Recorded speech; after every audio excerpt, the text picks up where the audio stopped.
This world is home to some truly strange and dangerous things.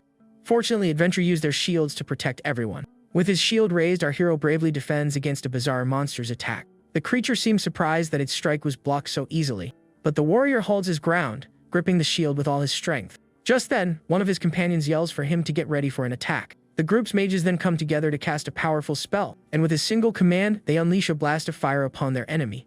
Once the dust settles, only the monster's hand remains on the ground. The team's archer lets out a sigh of relief and asks if everyone's alright. His companions celebrate their safety and the fact they even leveled up.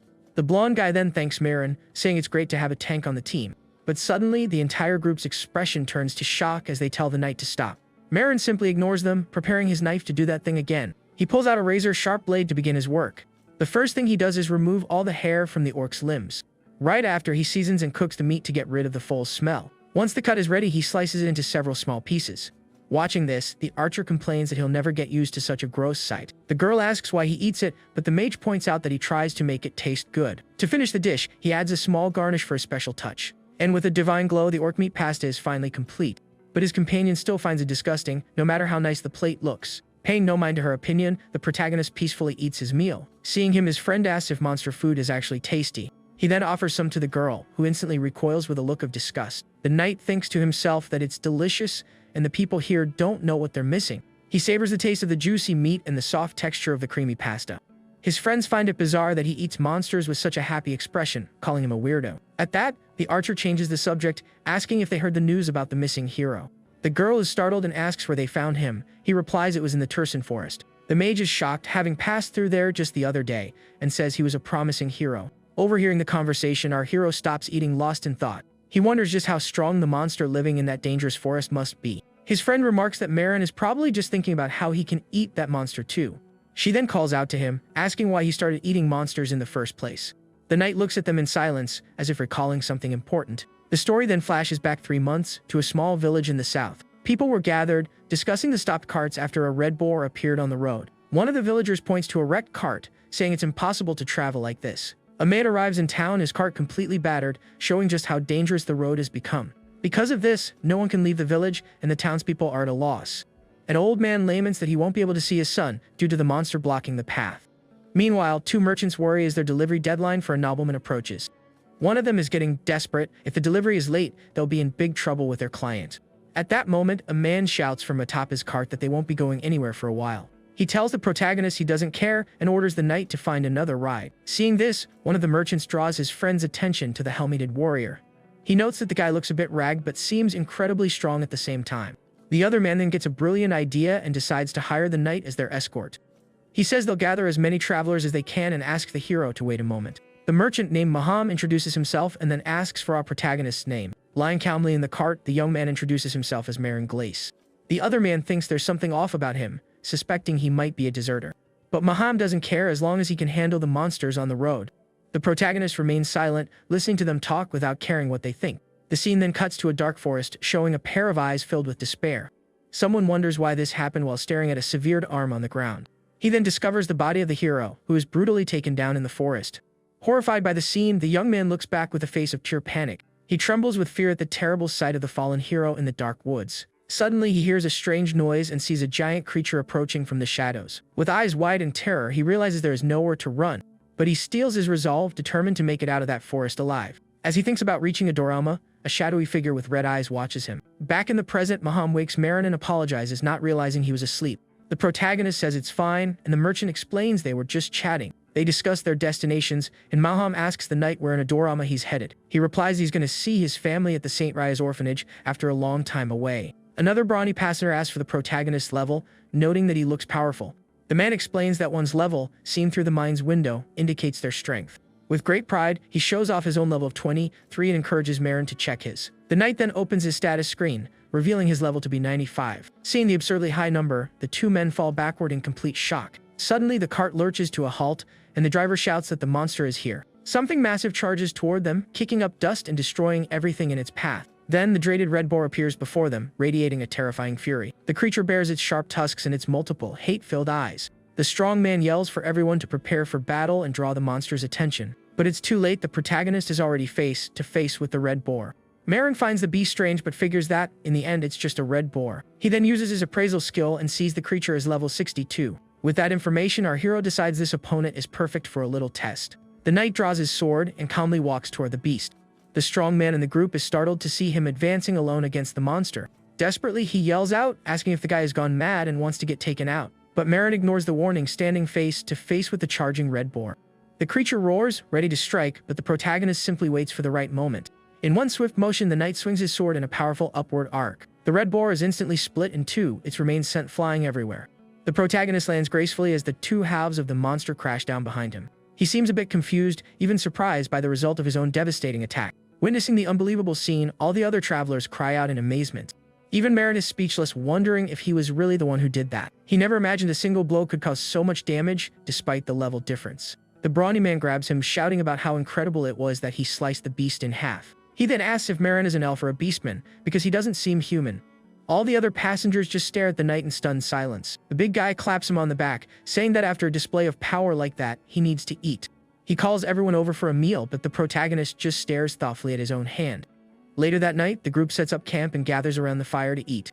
Two men discuss Marin, finding it odd that he always hides his face and wears such cheap gear. One of them jokes that his old sword might be a legendary treasure, and she tells him to go ask. The girl then calls for Marin, but realizes he's no longer in his spot. She and another companion are confused, as the knight was there just a second ago. Suddenly, they both look to the side and are utterly shocked by what they see.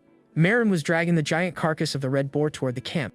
The girl yells at him, demanding to know why he brought it over, and he replies he wanted some meat. Furious, she orders the knight to take the disgusting creature back where he found it. A while later, everyone is eating a simple soup they prepared over the fire. A bald man complains he's lost his appetite and says to never bring monsters to the dinner table. The protagonist feels a bit awkward at their reaction, looking slightly downcast.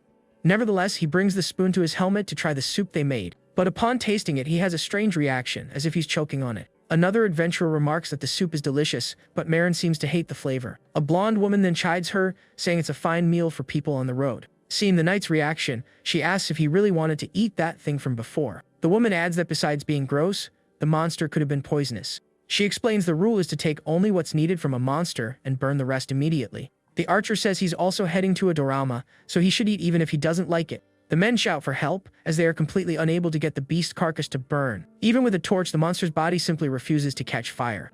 At this, the archer approaches and tells them to move aside, as she'll handle it herself. The protagonist is confused, wondering why they called an archer to light a fire. But suddenly, the girl summons a fireball in her hand using elemental magic. She then launches the spell at the red boar's carcass, which ignites instantly. Seeing this, our hero is quite surprised, not expecting such an ability. A companion comments on how useful magic is, and the woman agrees it's easy to learn. The girl stares at her hand, admiring the power of her fire magic. Marin then approaches and asks if she's from the magic tower, which confuses her. He explains that most mages come from there, but she replies irritably that she's an archer. The young woman says even non-mages can do it, but it takes about 3 years to learn.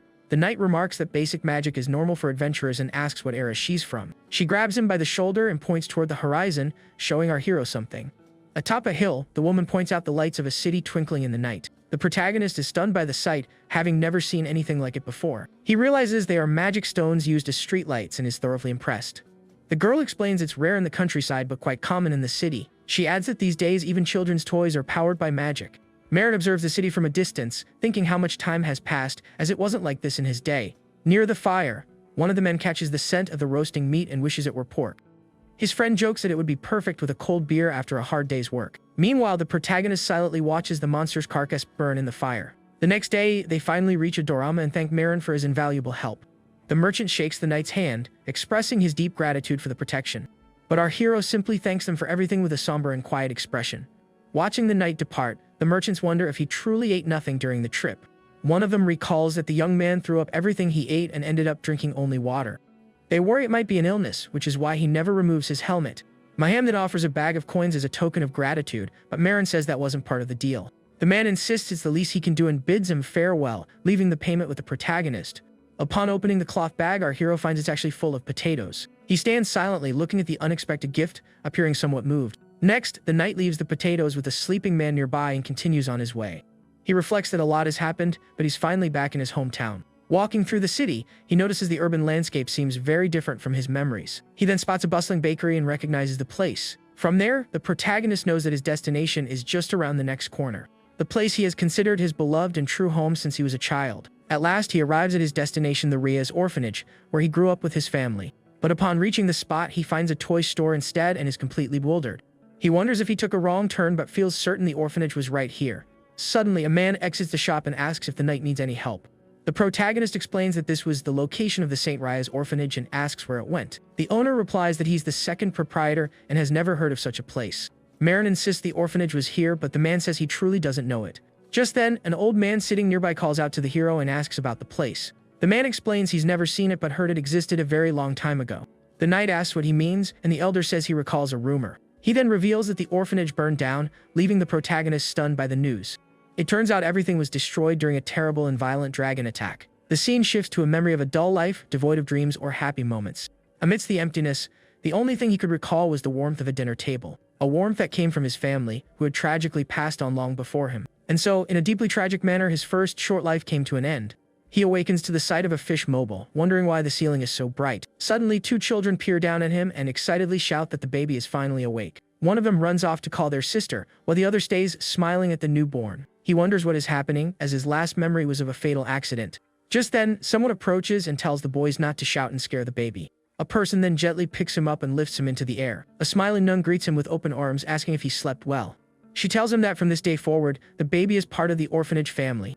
This was his first memory in this new world, the warmth of a family he no longer had. In another memory, we see a bag of coins being given as a donation to the orphanage. Now an adult, the protagonist hands over the money, but the nun says it isn't necessary. She worries, noting he just returned and is already leaving again, pushing himself too hard. Our hero smiles and reassures her it's an easy job, just clearing out a horde of goblins. The woman seems calmer but still appears a bit concerned about his mission. Before he departs, she asks the knight to make a very important promise. She asks him to come home before it's too late, promising to make his favorite pie. With a thumbs up, the young man vows he will return home safely. Back in the present, a nun leads him to a tree and asks if this is what he was looking for. She explains there were no survivors from the dragon attack, so the temple took over the site. The woman asks about his relationship to the departed, as no one ever visits the memorial. Without a word, the protagonist kneels before the tree in a sign of mourning and respect. The nun understands and apologizes, stepping away to give him some privacy. The knight remembers her promise, recalling how she assured him he would be back soon. With his hand on the plaque, he laments how she told him there was nothing to worry about. A single tear escapes from his helmet as he thinks about what might have been. He wonders if things would have turned out differently had he been there to fight the dragon. Heartbroken, he kneels in the pouring rain, clutching the memorial plaque. But he knows it's a question for which he will never have an answer. Now all that remains of his former family is this tree and the memorial plate. Two nuns watch him with concern. He has been there for several days without moving. They can only imagine the knight's pain and lament his profound loss. The protagonist remains motionless in the same spot, not stirring an inch. Taking pity on him, one of the nuns leaves a piece of bread nearby for him to eat. After leaving the food, she turns and silently walks away. Seeing the bread on the ground, our hero finally moves, picking it up with his hand. He then brings the food toward his helmet, attempting to eat something. But as he tastes the bread, a horrible flavor fills his mouth, and he finds it utterly disgusting. The knight remembers his curse. He can't eat anything because it all tastes awful to him. He wonders why he's the only one who feels this, as everyone else eats normally. Desolate, the young man thinks he can't even satisfy his own basic hunger. He has lost his family again and feels there's no longer any point in living. But suddenly, a powerful and unique aroma catches his attention. It wasn't meat, it was something far richer and more savory than any food he knew. At the scent, the protagonist's mouth begins to water uncontrollably. He rises to his feet and leaves the cemetery, following the delicious aroma. Guided by the scent, he walks through the city streets with a determined look on his face. The smell leads him into a dark, narrow alley between the neighborhood houses. Peeking around a corner, he hears people talking about burning monster bodies and the risk of a fine. One of them complains that it will be a problem if someone eats it thinking it's regular meat. But the other retorts that it isn't poisonous, and if he's so worried, he should just toss it. We see them burning a cart filled with the bodies of small monsters. Looking at the roasting monster flesh, the protagonist finds it incredibly appetizing. He suddenly dashes away, and the woman wonders if they've already burned that much. He then returns to the cemetery tree, an air of sadness and dejection about him. Sitting on the ground, the knight takes out his sharp knife to begin his work. With the monster meat in hand, he examines it for a moment before taking a bite. Then, without hesitation, the young man sinks his teeth into the piece of roasted meat. As he tastes the food, he is completely blown away by an explosion of flavor. A smile spreading across his face, the hero finally says that it is absolutely delicious. The taste is better than anything he has ever experienced in his entire life. The meat has a savory and slightly charred flavor that perfectly suits his palate. He feels the juices burst between his teeth with every single bite. It puts to shame all the other meals he couldn't even manage to swallow before. It's a taste that awakens his primal instincts as it goes down his throat. Suddenly, a strange mark appears on his hand while he's eating the meat. All at once, a sharp pain shoots through his hand and the mark begins to glow. With that, the protagonist collapses to the ground, writhing in agony, not understanding what's happening. Tears stream from his helmet as he sobs with a mix of pain and sorrow. He then apologizes to his family for being the only one who survived. But even weighed down by guilt, the young man decides he still wants to live. He clenches his fist and declares his desire to live like a human and eat delicious things. The knight wants to be happy, but he wonders if he truly deserves such a wish. The sunlight then breaks through the clouds, illuminating the cemetery and bringing a sense of hope. In that moment, a single green leaf drifts down and gently lands on his helmet. A glowing hand appears and touches his wound, as if trying to soothe his pain. The hero is startled by the sudden and mysterious touch he feels on his hand. Then the hand vanishes, leaving a green leaf where the mark had been. Sitting before the tree, the knight appears to have found a small measure of peace. He looks up toward the future with a newfound determination in his eyes. With his mouth still smudged with food, he seems to have finally embraced his new path. The young man then picks up his shield and bag, preparing to finally depart. He bids farewell to the tree, saying that it is now time for him to move on. The protagonist vows that this time he will not be late in returning home. He steps onto the city's cobblestone street, taking the first step of his journey, and so begins the secret gourmet life of our monster-eating hero. In the heart of Adorama stands an imposing tower, the Hexalum Adventurers Guild. All adventurers start their journeys at this renowned institution. The guild handles a variety of requests, from exploring dungeons to defeating monsters. They also manage every registered adventurer, but not just anyone can join. To register, one must pass a strength test against a training golem. Many adventurers try the challenge, but not all succeed. A hooded elf then steps up, preparing for his turn to face the test of strength. The golem takes its position, the target on its chest ready for the new challenger's strike. The young elf concentrates, winding up a punch with all his might. We see his focused expression and the pointed ears peeking out from under his green hood. He hits a score of 5,312, shattering the day's record. The elf celebrates his victory, having impressed everyone with his surprising power. People in the crowd comment that he took first place, even outdoing a massive warrior. Everyone wonders where a powerful newcomer like him came from. Another adventurer approaches to congratulate him, hoping to form a team. The elf is clearly annoyed by the man's forwardness in his proposal. The protagonist intervenes, but the elf furiously shouts not to be touched like that. Our hero scratches his head and apologizes, a bit embarrassed by the commotion. Suddenly, a Ratman official appears, scolding Marin for not having taken the test yet. The employee sighs in frustration, but the knight assures him he can pass with ease. The elf turns to our hero with a friendly smile and a kind expression. He then advises the protagonist to relax a little before taking his test. The young man explains that if the knight is tense, he won't perform at his best. With a thumbs up, he says that compatriots need to help each other and bids the hero farewell. Marin is confused, wondering what he meant by that strange word. An elven receptionist named Dahlia greets the new recruit who just passed the test. The blonde young man waves to her, offering a confident smile. She congratulates him on his first place score, but he brushes it off as nothing. The receptionist then hands the official adventure certificate to the young elf. He's shocked to see he's only ranked D, despite getting the highest score of the day. She explains that ranking up requires a proven track record, and he seems impatient. Wasting no time, the elf asks for a quest, and the receptionist scans the board. She finds two perfect options, one subjugation quest and one collection quest. The elf seems a bit frustrated with the choices, but decides to take both. However, the receptionist informs him that these quests require a group and can't be done alone. She explains the dungeon hasn't been cleared in a long time, so the monster population has grown. Due to the increased danger, all rank D adventurers must tackle this quest in a party. The elf Dahlia looks around irritably, now needing to find teammates. Nearby, a burly man lets out a loud and obnoxious laugh. Meanwhile, another adventurer looks completely bored, with nothing to do. Dahlia wonders who on earth he could team up with in a place like this. Suddenly, something massive flies past him and smashes into the guild's counter. The blonde elf is stunned by the sudden explosion and startled by the impact. A large piece of wood is sent flying, nearly hitting him. The receptionist shouts, asking if everyone is okay and if anyone was hurt. Dahlia confirms he's fine and asks what happened, but he doesn't seem well. They then spot the training golem lying on the floor amidst the wreckage of the counter. The elf can't figure out how the one-ton golem went flying like that. Through the settling dust, the protagonist appears, framed by a huge hole in the wall. He points at the fallen golem, looking a little embarrassed by the situation. The knight bows deeply and apologizes profusely for the damage he caused. The receptionist assures him it's alright since no one was injured and he didn't cheat. A man remarks he's never seen anything like it in all his years working there. Our hero offers to pay for the damages, and the receptionist begins to calculate the cost. She lists the wall repairs, broken furniture, the price of the golem, and lost business. With a smile, she presents the bill, 2 gold coins and 30 silver.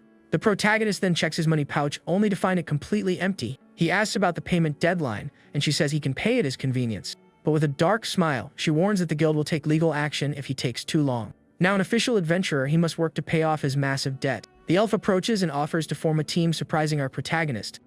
With a wink, he says that compatriots should help each other in tough times like these.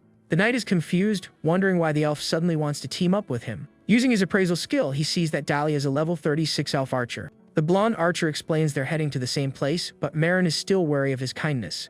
The receptionist notes that their class combination is perfect for the mission. As a warrior and archer, the guild employee thinks the pair is ideal for the job.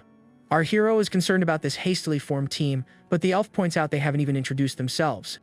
The elf then extends his hand to the knight, saying it's a pleasure to meet him. The protagonist isn't thrilled but knows he needs to clear his debt as soon as possible. Seeing the receptionist's expectant smile, he feels the pressure and knows he has to accept. So, Marin shakes his hand and introduces himself to his new teammate. Dahlia smiles, saying they should give it their all on their first mission together. Our hero wanted to avoid parties, but he admits the elf seems quite capable. The receptionist then announces that the team has been successfully registered with the guild. But suddenly, the elf yanks his hand back as if he's been shocked. The protagonist asks what's wrong, and the blonde archer asks if he's really human. With wide, startled eyes, Dahlia repeats the question, looking terrified. The scene then shifts to a forest where Marin is carefully studying a map. They finally arrive at the entrance to the gargoyle dungeon to begin their mission. Dahlia complains that his companion is just standing there in front of the dungeon entrance. He mutters that he hates teaming up with humans, calling them a vulgar species. The protagonist reflects that elves are tall, beautiful, and also live for a very long time. He knows they were once enslaved, giving them a complicated history with humans. But he recalls that the guild receptionist hadn't treated him that way. A dark aura emanates from the dungeon, but the knight seems completely unfazed. The two then enter the structure, which resembles a haunted castle filled with gargoyles. Our hero remarks that it feels like a different world inside the dungeon. Suddenly, he spots several flying monsters and wonders if they are the mission's targets. The gremlins are level 18 and evolve into gargoyles as they mature. Dahlia tells the human to get out of his way and not interfere with the mission whatsoever. The protagonist turns and starts walking away, which seems to confuse the elf. The blonde archer yells at the knight not to ignore him, and our hero offers a justification. He calls Marin rude, but the protagonist replies that he is over 100 years old. The elf is left shocked and speechless by his new companion's revelation. Our hero suggests they stay out of each other's way and focus on their own tasks. He then continues walking, but the blonde archer tells him to prepare first. The knight explains that preparation is unnecessary since the gremlins are low level. Dahlia is taken aback, wondering if the human saw his stats and is actually stronger than him. Furious, the elf points an accusing finger, claiming the protagonist spied on his information. A gremlin flies past, its mouth full of sharp teeth with a massive tongue hanging out. Dahlia continues to shout that stealing information without permission is a breach of etiquette. He calls the knight shameless, his face contorted with pure rage. Suddenly, one of the monsters dives toward him, attacking with its giant mouth. Marin warns him to keep his voice down, as it's basic dungeon etiquette. With a single quick slash, the protagonist takes down several gremlins at once. The elf is splattered with the creature's fluids and gets annoyed by his companion's actions. The knight then confesses that he did see his information when they shook hands earlier. The blonde archer is shocked by the human's audacity, and our hero proposes a deal. He says if Dahlia despises him so much, they should just finish the quest and part ways. The elf is irritated by the suggestion and tells the knight not to hold him back in the fight. He tells the human to do his job, saying he'll handle the gargoyles on his own. From a distance, a gargoyle observes the pair, and the protagonist tells the elf to do as he wishes. In the blink of an eye, Marin defeats several gremlins and begins collecting their eyes. In mere seconds, he had already taken down 49 and was nearly finished. The knight figures 50 eyes should be enough to complete his part of the mission. He then glances over and sees Dahlia facing a level 21 gargoyle. The gargoyle is the evolved form of a gremlin, its entire body is hard as stone. The elf appears tired and winded as he prepares to battle the monsters. He then charges toward the beast, bow in hand, ready to attack the gargoyle. The protagonist watches Dahlia fight, thinking to himself that he probably won't perish. With that, he decides to prepare a meal while his companion fights alone. He wonders how to cook gremlin meat but quickly comes up with an idea. The monster resembles a frog, so he decides to prepare it in a similar way. He takes only the parts that seem edible but notes there isn't much meat. Since there isn't a lot to work with, he decides to make small skewers. To add some variety, he also decides to grill the creature's innards. The gremlin skewers are then placed over a makeshift fire to roast. And just like that, our hero's special dish is finally ready to eat. He thinks it doesn't look too bad for a first attempt and gets ready to taste it. The knight then takes a large bite of the freshly cooked gremlin skewer. He eats with enthusiasm, clearly enjoying the flavor of the monster meat. With a smile, he declares the food delicious and that monsters are indeed tasty. The flavor is more like duck than chicken, with a slightly spicy kick. Our hero thinks it would be even better with a dipping sauce.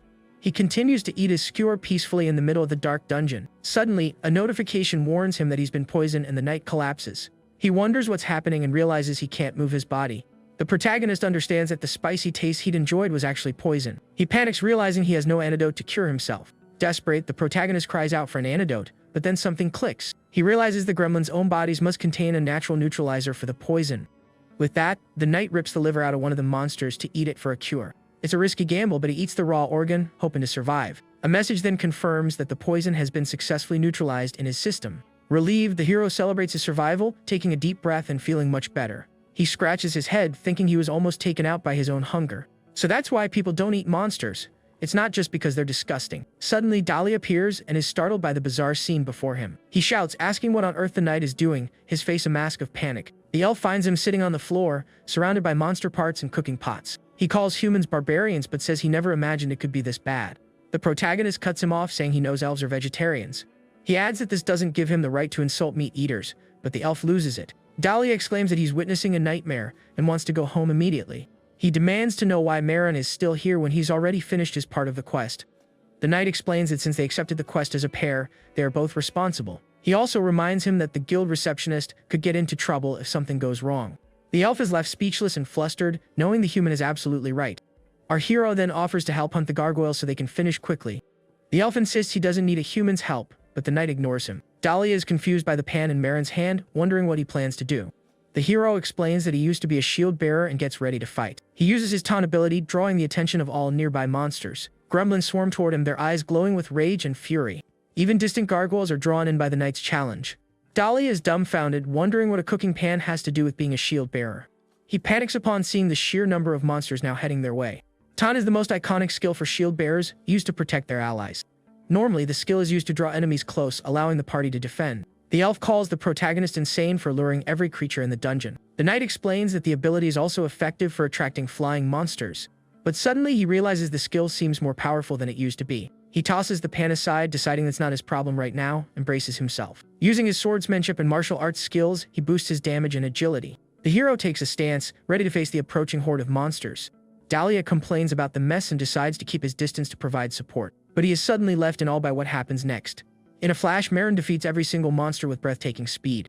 The elf's jaw drops, and he mutters that this has to be some kind of joke. He thinks about how he struggled to hunt 5 gargoyles, and now Marin has wiped the floor with them. A blue aura surrounds the protagonist, and Dahlia wonders who this man really is. As they leave the dungeon, the elf asks the knight to wait a moment so they can talk. He asks if Marin is okay with splitting the reward, even though he did all the work. The protagonist says there's no need to change it, reminding him he wanted to finish quickly. With that, Dahlia thanks him for the help, still looking a bit sheepish about the situation. He turns away embarrassed, unable to believe his companion's generosity. Suddenly, the elf hears a strange noise and motions for the knight to stop and listen. Our hero is surprised, admitting he didn't know elves' ears could move like that. Dahlia is shocked by the comment and spins around to scold the protagonist. But the knight ignores him and keeps walking, making the elf even more irritated. From atop a cliff, Dahlia spots a stop cart with 2 men and another elf. One of the men is yelling at the driver for not avoiding a deer, which delayed their trip. He then punches the elf in the face, calling him a useless, slow slave. The young elf cowers in fear, apologizing and begging him to stop. Dahlia is furious, remarking that this is exactly why he despises all humans. He shouts that humans preach about ending slavery while trafficking other races behind closed doors. With his bow drawn, the elf tells Marin to draw his weapon for some payback. But the knight asks why he should do that, leaving the elf completely stunned. He explains that they can't know if the elf is an illegal slave just by looking at him. Dahlia claims he heard them mention the black market, but the knight suggests just reporting them. Disappointed, the elf says he thought this human was different, but he's just like the rest. He then decides to handle it himself and readies his bow to attack the men. Suddenly, the protagonist catches a strange scent coming from the trafficker's cart. He realizes the smell is coming from the vehicle transporting the enslaved elves. Inside the cart, an elven mother clutches her terrified daughter, trying to comfort her. Seeing the child in danger, the knight appears to change his mind about getting involved. Dahlia wonders if he can handle this alone but quickly summons his courage. He tells himself he trained for moments like this and must fight for his suffering people. The elf then fires an arrow toward the cart to stop the traffickers. The arrow explodes right beside the vehicle, creating a cloud of dust and smoke. The blonde archer is confused by the unexpected outcome of his attack. The blast knocks both men to the ground, leaving them bewildered about what happened. Amidst the dust, they wonder what that was and what to do next. Suddenly, a sword flies through the air and embeds itself in the cart's wheel, immobilizing it. Dahlia is surprised and wonders what that was and why Marin decided to help. The protagonist has a flashback of the nun holding him in her arms as a baby. He states that he doesn't care about the affairs of adults, but the child is innocent. One of the traffickers is shocked by the flying sword and tells the other to look up. From the cliff top, the 2 adventurers stare down at the men, ready to fight. Startled, one of the traffickers demands to know who they are and where they came from. The man shouts that they won't get away with attacking their property. Furious, Dahlia declares he has come to save his kin who are being enslaved, but the trafficker just scoffs, claiming they are licensed merchants and the elves are legal property. The elf is shocked to learn they work for the house of Marquis Bechtel. The man points to the crest on the cart and demands an apology for the damages. He calls the elves clueless, saying they do nothing but cause trouble. Dalia's eyes widen with rage at the trafficker's insult. But the protagonist calmly points out that the crest on the cart is not the real Bechtel family crest. The elf prepares to fire, but the knight draws his attention to a specific detail. The trafficker insists the wolf symbol is there, but our hero corrects him. He points out that the wolf's eyes on the crest appear normal, without any flaws. The ancestor of the Bechtel family had only one eye, a detail reflected in the true crest. With that, he proves the symbol is a forgery, since the wolf depicted has both eyes. The traffickers are left speechless, stunned by the mysterious knight's revelation. The protagonist adds that the punishment for impersonating a noble is the ultimate penalty. Cornered, the lead trafficker orders his men to attack the pair of adventurers. Our hero muses that mercenaries used to avoid fighting each other out of professional courtesy. He then dodges a strike, remarking that it seems times have certainly changed. With a single, powerful punch to the chest, the knight easily takes down the mercenary. The man spits something out, his eyes rolling back as the force of the blow registers. He's sent flying backward, slamming hard into a nearby tree. The impact is so forceful that the tree trunk snaps in two. The mercenary collapses to the ground, groaning in pain, unable to get back up. One of the traffickers is shocked to see the giant man defeated with a single hit. The leader of the group gets to his feet, cursing the adventurers for attacking them. As the pair readies for another fight, the man surrenders, terrified of being defeated. Later, at an inn, the rescued elf family expresses their gratitude to Moran. The elven mother says she doesn't know how she can ever thank them for saving their lives. Dahlia replies that he couldn't ignore his people and simply did what anyone should. He then approaches the knight and asks if everything has been sorted out with the guards. The elf explains that the traffickers were arrested and even their relatives are implicated. Just then, the little elven girl tugs on the protagonist's cape to get his attention. As our hero turns, her mother asks if he is the uncle who saved them. The little girl smiles and says the knight was very cool, thanking him for the rescue. The family then says their goodbyes, and the girl waves to the helmeted uncle and his friend. The protagonist watches in silence as the family departs, happy and safe. Dahlia turns to the hero, saying he never thought he'd say this to a human. Looking very embarrassed, he thanks him for saving his fellow elves. He hates to admit it, but it was thanks to a human that he was able to save his people. But then, the elf's attitude shifts completely, and he asks our protagonist for money. The knight clarifies that if Dahlia is truly grateful, he'd prefer payment in cash. He states that money is more reliable than words, which seems to confuse the elf. Furious, the blonde archer complains that he was just expressing gratitude for being saved by a human. He then tosses a bag of coins to Marin and tells him to get out of his sight. Dahlia calls him a greedy pig and declares he will never trust a human again. The next day, the protagonist returns to the guild to turn in the items from his mission. He hands over the bags containing gremlin eyes and other collected materials. The receptionist congratulates him on successfully completing his first mission. She praises the knight for handling such a difficult job so efficiently. The woman then gives him the payment for the mission, but the amount seems very low. Our hero finds the reward small, but she explains the reason for the deduction. As per guild regulations, his outstanding debt will be taken from his rewards. The knight is taken aback but vows to pay it all back as soon as possible. He then decides to pick up another mission to continue chipping away at his enormous debt. He heads to the notice board to look for a new job.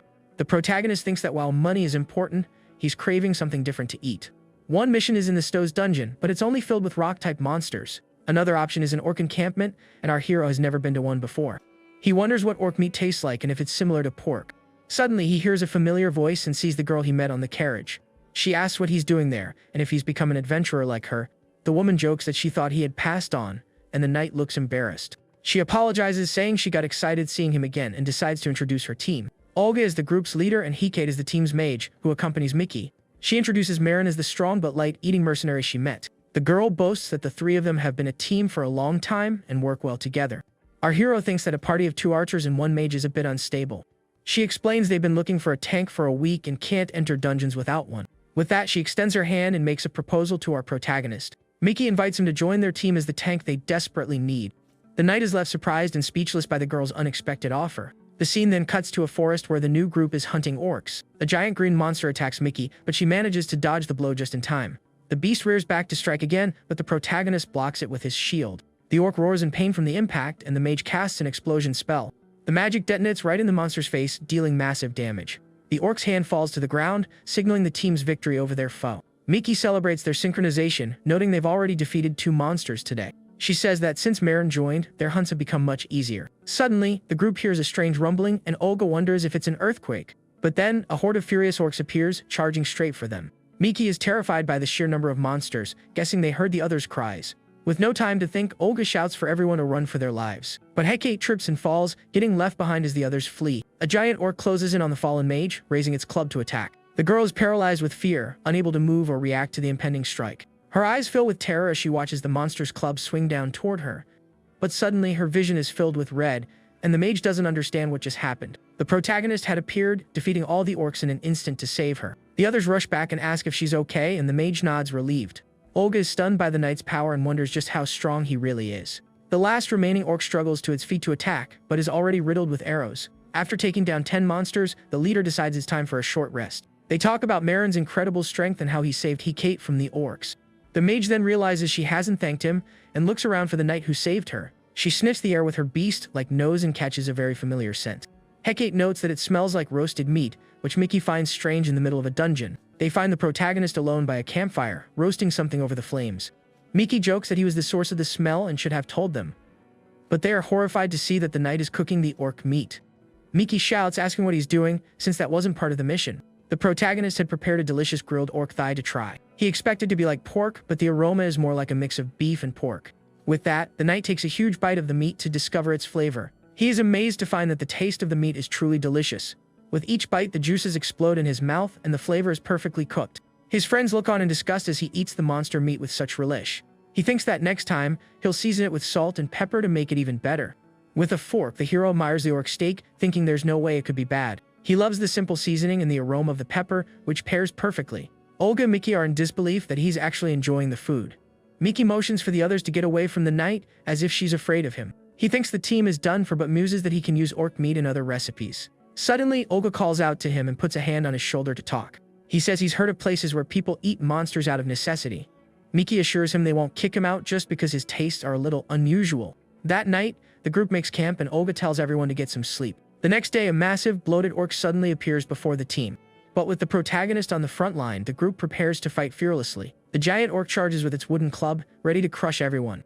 But our hero defends against the attack with his shield without any difficulty. With the creature distracted, the archers fire their arrows with deadly precision. Later, the mage watches the protagonist cook with a disgusted look on her face. Suddenly, the ground gives way, and the entire group plummets into an unexpected pit. Around the campfire, Olga asks why Marin sleeps by himself, and he replies it's just easier. Mickey seems lost in thought, and the blonde guy offers to take the first watch of the night. The mage thanks him and wishes him good night as the knight settles down to sleep.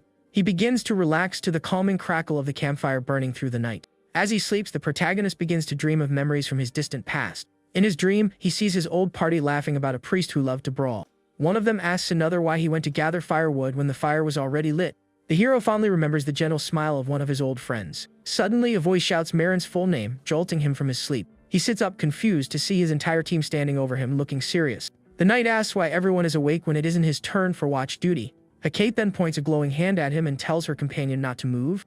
The mage warns that her spell is ready and that he'd better answer their questions. While he was sleeping, the group used an appraisal stone to find out his level. Mickey then points at him in shock, demanding to know what on earth they just saw. The screen reveals Marin's level and stats are unknown, and he holds the title Kinslayer. Faced with this, the protagonist remains silent, with nothing to say about the revelation. The Kinslayer title is given to those who have defeated over 100 members of their own race. It also boosts attack power against individuals of the same species by 5%. Mickey is horrified and asks if he really did that to over 100 people. Olga notes that he likely doesn't have a criminal record, but this is a different matter entirely. Hecate then demands that he explain the title and tell them if it's all a misunderstanding. But the protagonist stays quiet, unable to give his team an answer.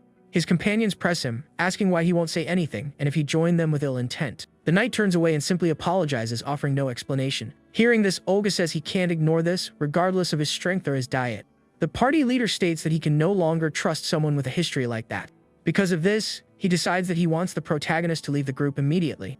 The knight understands their position and gets up to leave without causing any more trouble. He then gathers his belongings and prepares to depart, leaving the team behind. The scene flashes back 100 years to the Tursan forest in the south. We see a red-eyed goblin, its face twisted in a mask of pure rage and hatred. A younger Marin with red hair battles two monsters simultaneously. An archer from his former party celebrates as the goblins fall into their trap. And with a precise shot, she fires her arrows, striking both monsters at once. After the battle, the goblins' bodies litter the forest floor. The group's leader smiles and asks if everyone is alright and if anyone was hurt. She praises the archer for taking down two at once, and the woman accepts the compliment.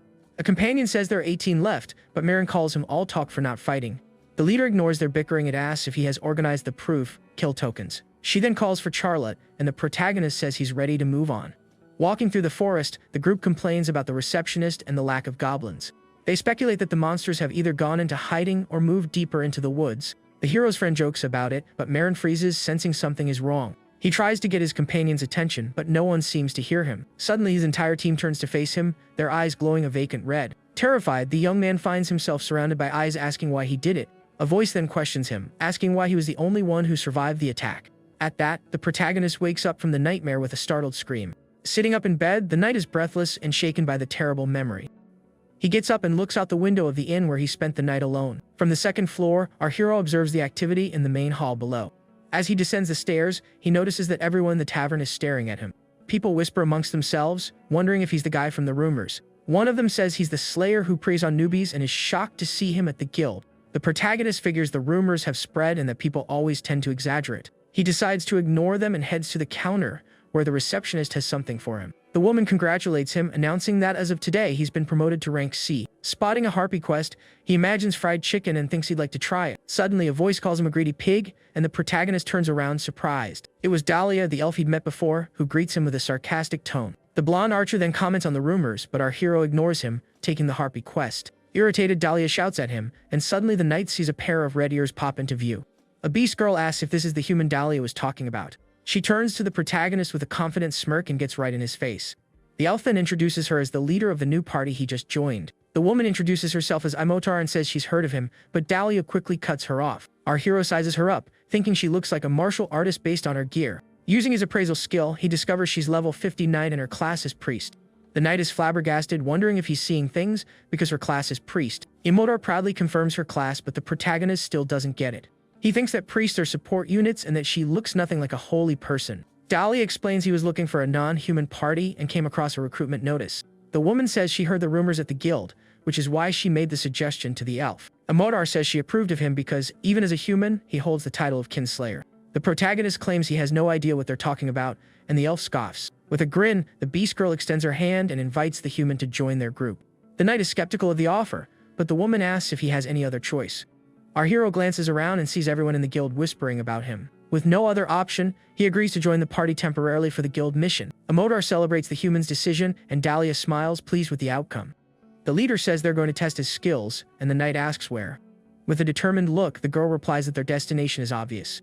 She points to the quest poster and shouts that they're heading to the Harpy dungeon now. In the dungeon, two creatures with red eyes fly toward them, screeching loudly. The new team readies for battle, and their leader gives the order to take the creatures down. The protagonist faces the monsters, thinking to himself that flying enemies are a pain. He wonders if he can reach them with a jump, but something zips past him. An arrow strikes a harpy, and Marin thinks that having an archer certainly makes things easier. Dahlia declares he won't let a human steal his prey and tells the hero to back off. The other creature then shrieks and dives at high speed to attack the group. Imotar yells for the knight to raise his shield and brace for impact. The beast girl then uses her new companion's shield as a springboard. With a powerful boost, our hero launches her with all his might toward the flying monster. Mid-air, the woman lands a mighty punch right in the face of the high-flying harpy. The blow is so strong that the monster is instantly defeated, and the two land safely. The girl praises their teamwork, but he asks her to give him a warning next time. The protagonist thinks that having companions to fight alongside him isn't so bad after all. They've already taken down 3 harpies, and their leader decides it's time for a break. But while cleaning up the area, the knight notices something strange among the feathers. Suddenly, a cute pink creature appears, clutching a harpy feather. Dahlia calls him a country bumpkin and asks if he's never heard of living dolls. He explains they are pet golems powered by mana, and this one is a limited edition. The elf then praises the little golem for finishing its task of cleaning up the feathers. The blonde archer adds that they don't need to eat and can even assist in combat. Imotar teases that Dahlia dotes on cute things as if they were actual babies. Noticing the protagonist's stare, the elf gets flustered and a bit startled. The leader shouts that it's a golem and Marin is absolutely not allowed to eat it. The elf comments that they're in luck, having already caught almost half the harpies. The woman then asks Dahlia why he hesitated to introduce the human to her. Suddenly, the girl catches a delicious scent of roasted chicken from nearby. The elf notices that Marin has disappeared, and the leader gets annoyed at whoever is cooking alone. Meanwhile, our hero is carving up the harpy meat to prepare his meal. He's already seasoned it with salt, and with the pan now hot, he's ready to cook. The knight fries the meat, thinking that the sizzling sound of cooking never gets old. And with a divine glow, the fried harpy shoulder is finally ready. The knight observes that it looks like chicken and takes a bite to find out. But upon tasting the food, he's completely blown away by an explosion of flavor. He notes that the texture is like chicken, but the taste is far more intense and delicious. Suddenly, his companions rush over, yelling for him to stop immediately. The hero offers them some, but the girl shouts that she isn't mad because he's hungry. The woman is exasperated, and the elf declares this is the most horrific scene he's ever witnessed. He tries to explain that a harpy's face isn't human-like, but they don't want to hear it. Dahlia laments having seen something so cruel, while the group's leader begins to salivate. Both of them are speechless as they stare at the dish, taking in the wonderful aroma of the meat. The Beast Girl is conflicted. It's a monster, but it looks incredibly delicious. She then refuses to look at what she considers to be a great blasphemy. At that, the protagonist offers her a piece, which she instantly refuses with a disgusted look. He says it's a shame since it's very good, and the smell makes her extremely tempted. The woman loses it over the temptation, and Dahlia tries to calm her down before she attacks. She screams about the smell, and our hero is reminded of the other dish he was preparing. He then grabs the other pan, saying he overcooked it a bit, but it's ready. With a divine glow, the roasted harpy leg is finally ready to eat. Amotar is shocked he's going to eat the legs, and he replies that he's always wanted to try them. Ignoring her opinion, the protagonist takes a huge bite of the leg. He loves the meat, which is as soft and sweet as pudding, and declares this is pure happiness. The protagonist thinks it would be even better with a sauce and decides to take the rest home. Seeing this, Dahlia complains that he can't even relax with the night around. He then asks what the hero is eating, and the man offers him a piece. Suddenly, the elf screams that the claws are poisonous, and the protagonist collapses, paralyzed. Desperate, he tells Amotar to use a healing spell on the idiotic human. But the girl says she doesn't know how, claiming she never learned that spell because it's a hassle. Just then, another harpy appears, drawn by the noise, and the elf blames the girl. She then tells the elf to get out of her way so she can show off a new spell she learned. With that, the girl unleashes a massive fireball that incinerates everything in its path. Dahlia is devastated. The magic hit his golem, which he hadn't even owned for a full week. After the dust settles, only the girl remains standing while the others are on the ground. Furious, the elf grabs her, complaining about his precious golem that was destroyed. She apologizes, and he says he'll never forget this as the hero reflects on the chaos. Back at the guild, the receptionist accepts the mission items with a smile. The group's leader asks her to dispose of the harpy meat they brought back. The elf complains that the day was mentally draining, and the girl offers to get him a new golem. Suddenly, the knight appears with the monster's claws, startling the woman. She asks why he brought them, and he replies that it would be a waste to leave them. The girl tells him to put them in his inventory, but the protagonist doesn't know what that is. He then remembers he has something like that and immediately opens his inventory screen. The screen displays 30 storage slots, and he says he completely forgot about it. The protagonist realizes he's been carrying heavy things for no reason, which explains the stairs. He puts a hand to his head, thinking he can't believe he forgot something so basic. Worried about his mental state, he's interrupted by Amotar calling his name. She asks how the mission felt, saying they work well together, and he simply agrees.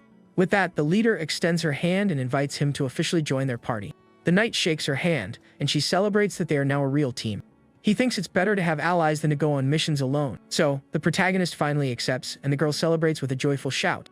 The leader says she's going to register them as a formal party and runs off. Our hero thinks that a lot has happened, but now they are officially companions.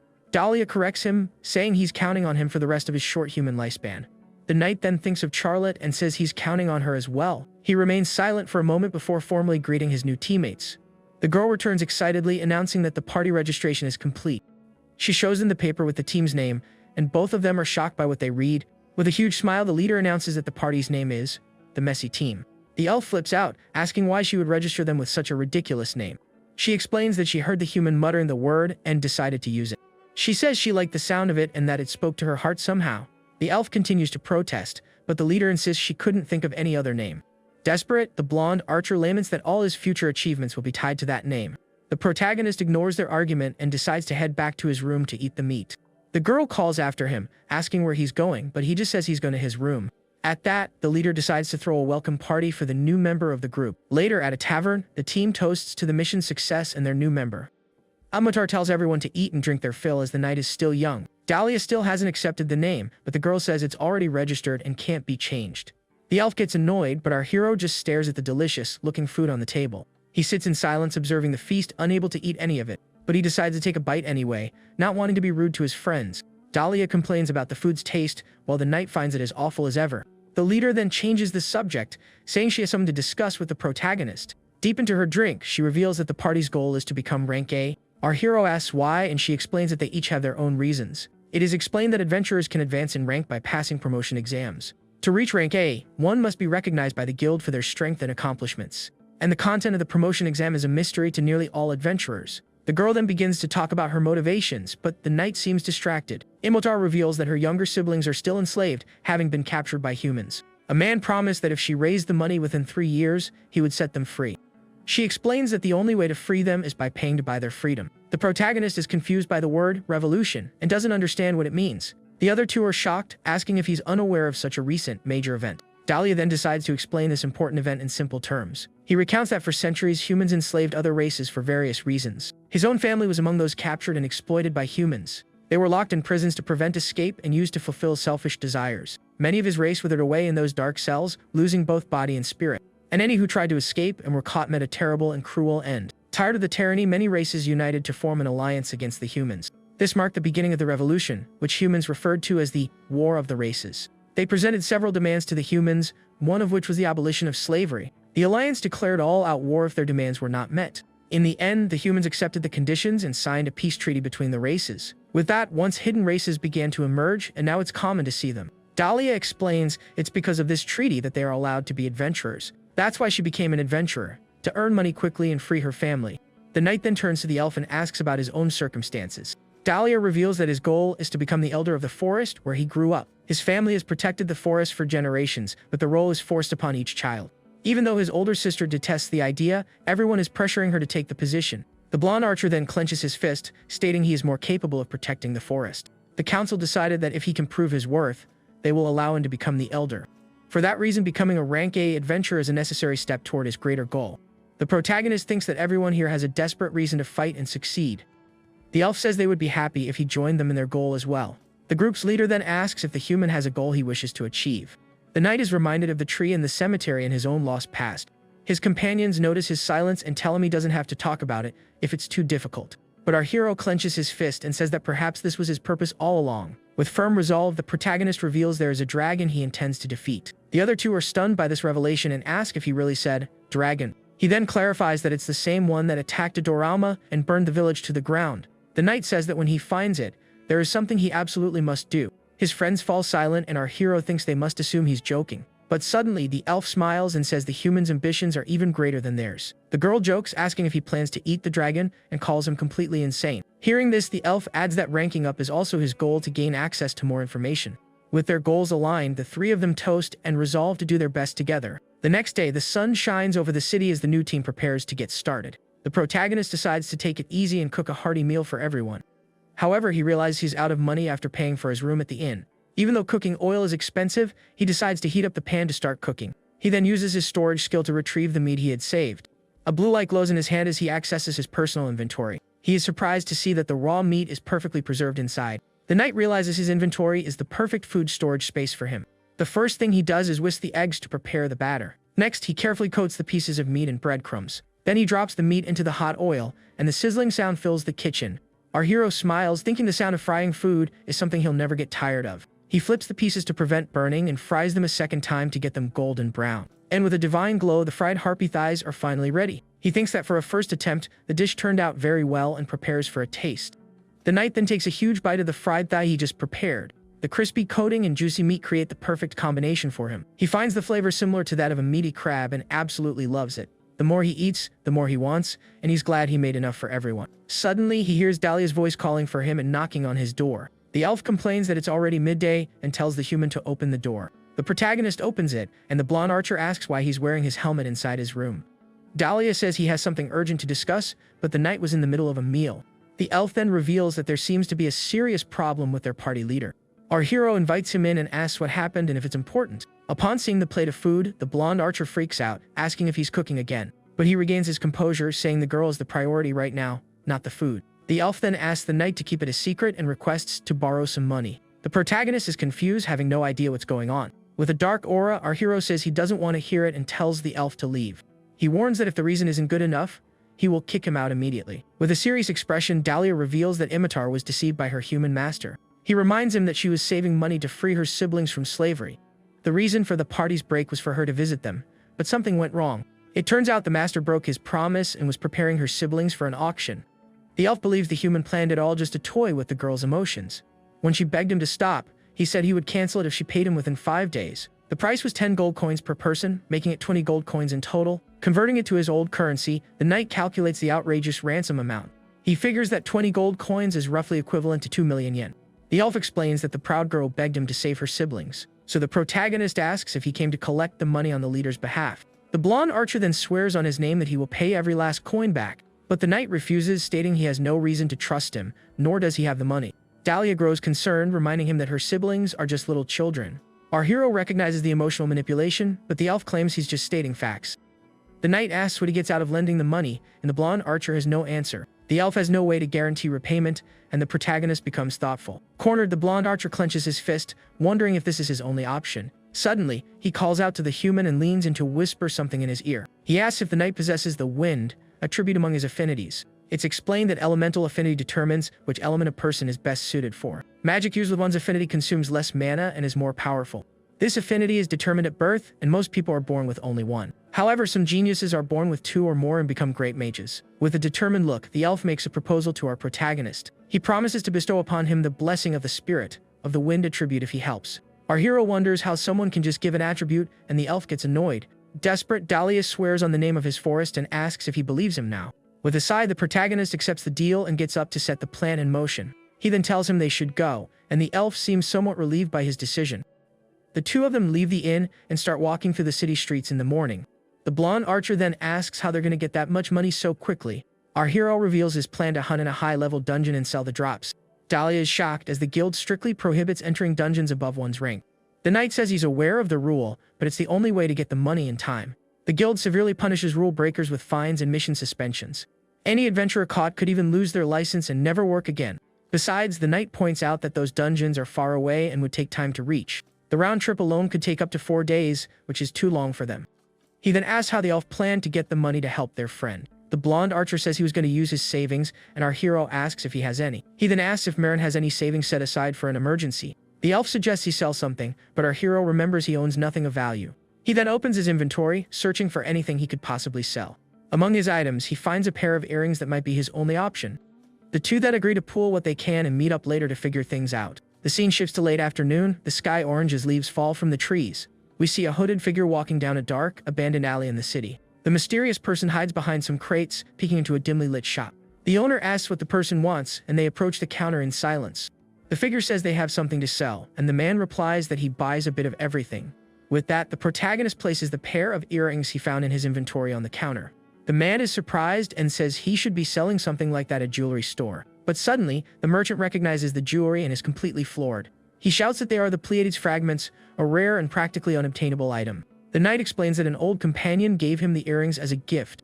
In a luxurious mansion, a man prepares to meet with his prisoner. He finds her trying to calm herself and scoffs at her attempt to resist him. The man says her beastly brain has finally understood that fighting back is useless. He reminds her that the past 3 years were just a whim and asks if she enjoyed her freedom. With a hateful glare, the girl says she wants to tear him to shreds. Suddenly, she hears a familiar voice calling her name and turns toward the door. The party leader is surprised to hear her friend's voice calling out to her. At that moment, Dahlia and Marin enter the room, and the girl is relieved to see them. She asks why the elf brought the human along, and he explains that Marin helped him. The blonde archer says he'll explain later, but right now the money is what's important. Our hero introduces himself and says they've come to pay the ransom for her siblings. The girl is shocked, thinking about how she accepted help even though they're on the same team. The master scoffs, questioning if rank C adventurers could really acquire so much money. But he is stunned to see that the 20 gold coins are all genuine. The girl demands that the man free her siblings, and he just smiles maliciously. The master claims the contract stipulated she had to earn the money on her own. The party leader is left speechless by the man's audacity and the ridiculous loophole. Dahlia gets angry, stating that by law money from family must be accepted. Cornered, the master orders his men to bring the slaves and their identity documents. The girl thinks that if it weren't for the elf, she would be completely at this man's mercy. The master's servant then returns with the adventurer's 2 younger siblings. The 2 shy children enter the room, and the girl rushes to embrace them. She hugs them tightly, asking if they are okay, and they quietly nod. With tears in her eyes, the older sister apologizes for taking so long to save them. The protagonist observes the scene and notices the children are extremely thin. Angered, the knight clenches his fist, furious that they let the children go hungry. The servant then hands the slaves' original identity documents to the master.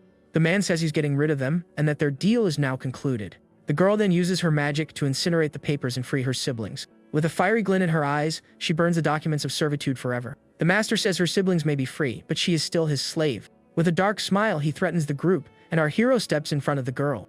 The protagonist declares they will also be purchasing the party leader's freedom. Everyone is shocked by the knight's action, his unexpected proposal.